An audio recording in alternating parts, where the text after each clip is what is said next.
आपण आहोत प्रभाग क्रमांक 7 या ठिकाणी. या ठिकाणी विकास झालाय का? काही समस्या आहेत का? येथील नागरिकांशी आपण संवाद साधूयात. काय सांगाल सर, प्रभागात विकास झालाय का? काही समस्या आहेत इथे?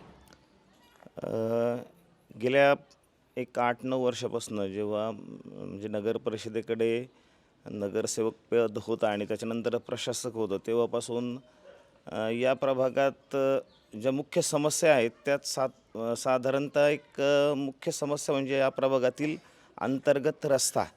हा रस्ता म्हणजे आम्ही नगराध्यक्षांना त्याचबरोबर सी ओ साहेबांना, त्या आमदार साहेबांना सगळ्यांना निवेदन दिलं.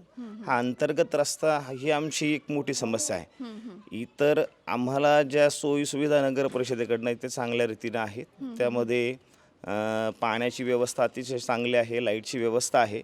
नगर परिषदेकडनं ज्या सुखसुविधा उपलब्ध करून दिल्या जातात त्यामध्ये ज्या आहेत त्या चांगल्या आहेत, परंतु अंतर्गत रस्ता ही आमची मुख्य समस्या आहे आणि ती दीर्घकाळापासून प्रलंबित आहे.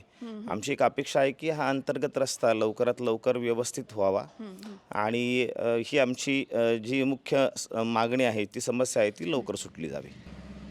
काही प्रमाणात असेलही, काही प्रमाणात नाही. कारण प्रशासक जेव्हापासून आहे तेव्हापासून म्हणजे अंतर्गत ज्या गटार आहेत, जे अंडरग्राऊंड गटार वगैरे आहे आणि जे ड्रेनेज लाईन आहे त्याचं जे काम चालू आहे ते राहुरीतनं आहे आणि त्या पूर्ण राहुरी शहराच्या अंतर्गत म्हणजे मुख्य शहराची जी मुख्य समस्या आहे की जे गटारींचं काम चालू आहे त्यामुळे संपूर्ण रस्ता सगळीकडेच उखडला गेलेला आहे आणि तो रस्ता संपूर्ण नागरिकांना दैनंदिन प्रवासात तो अडचणीचा ठरतोय.